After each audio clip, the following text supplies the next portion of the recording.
विधानसभेच्या निवडणुकीच्या रणसंग्रामात सर्वच पक्षांच्या दिग्गजांचे भवितव्य पणाला लागले। यात सामान्य माणसाचं राहणीमान पोटापाण्याचा प्रश्न सुटेल का हा खरा प्रश्न आहे। दक्षिण मुंबईतील कुलाबा विधानसभा मतदारसंघातील भाजपचे विद्यमान आमदार आणि विधानसभेचे अध्यक्ष ॲडव्होकेट राहुल नार्वेकर यांच्याशी आमचे प्रतिनिधी दिलीप जाधव यांनी संवाद साधला। मराठीमध्ये स्वागत आहे। एकूणच आता निवडणुकीत तुमची सगळी धामधूम चालू आहे, तयारी चालू आहे। एकूणच काय वाटतं आपल्याला या निवडणुकीविषयी आणि आपण किती मतदारसंघामध्ये फिरलात? मी संपूर्ण मतदारसंघामध्ये फिरलेलो आहे आणि अतिशय चांगला प्रतिसाद मला माझ्या मतदारांकडून मिळतोय, विभागातील लोकांकडून मिळतोय, मतदारसंघातील सर्व रहिवाशांकडून मिळतोय आणि त्यांचा प्रतिसाद बघून मला खात्री आहे की अगोदर गेल्या वेळेपेक्षा दुप्पटपेक्षा जास्त मताधिक्याने आम्ही निवडून येऊ।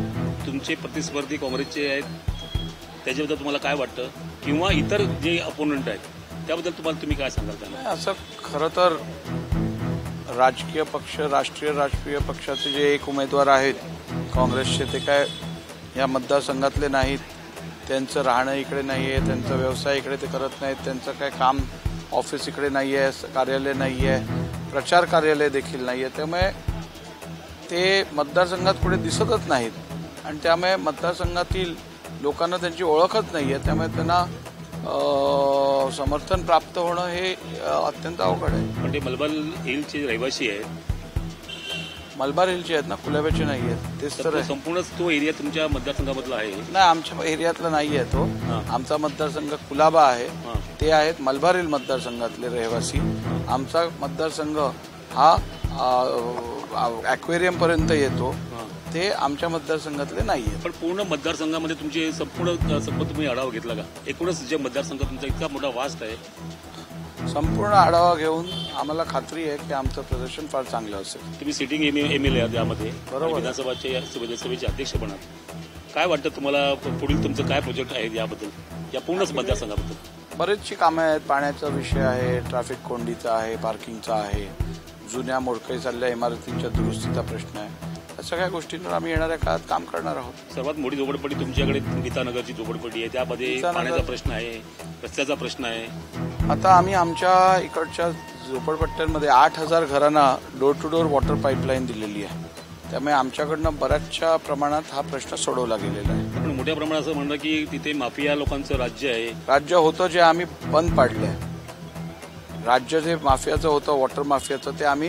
हाणून काढलंय, मोडून काढलंय आणि लोकांना डायरेक्ट घरात नळ दिली आहेत। ओके, धन्यवाद। हे होते राहुल नार्वेकर, कुलाबा मतदारसंघातील विधानसभेचे उमेदवार। यांनी गीतानगर झोपडपट्टीमधील रहिवाशांना डायरेक्ट घरामध्ये नळ, रस्त्याची डागडुजी, रस्ते चांगले होतील असं त्यांनी सांगितलेलं आहे। दिलीप जाधव, न्यूज मराठी, मुंबई। मैं अंजलि उज्जैनवाल माननीय मुख्यमंत्री एकनाथ शिंदे जी के शिवसेना पक्ष से कुलाबा क्षेत्र की विधानसभा संगठक हूँ। हमारे महायुक्ति के उम्मीदवार श्री राहुल नार्वेकर जी इस वोट में भारी वोटों से जीतने वाले हैं, ये मेरा विश्वास है, क्योंकि उन्होंने जनता के लिए बहुत कुछ किया है। पानी का प्रबंध किया है जिससे लोगों के घरों में पानी आए, वरना लोगों को खरीद के लेके जाना पड़ता था। तो मुझे विश्वास है कि राहुल नार्वेकर जी इस बार भारी वोटों से जीतेंगे। यहाँ पर और क्या समस्या है? हाँ, रोड की समस्या है जो कि उन्होंने बनवा के दिया अभी, और पानी के रिगार्डिंग जो थी वो विषय भी सॉल्व किया है।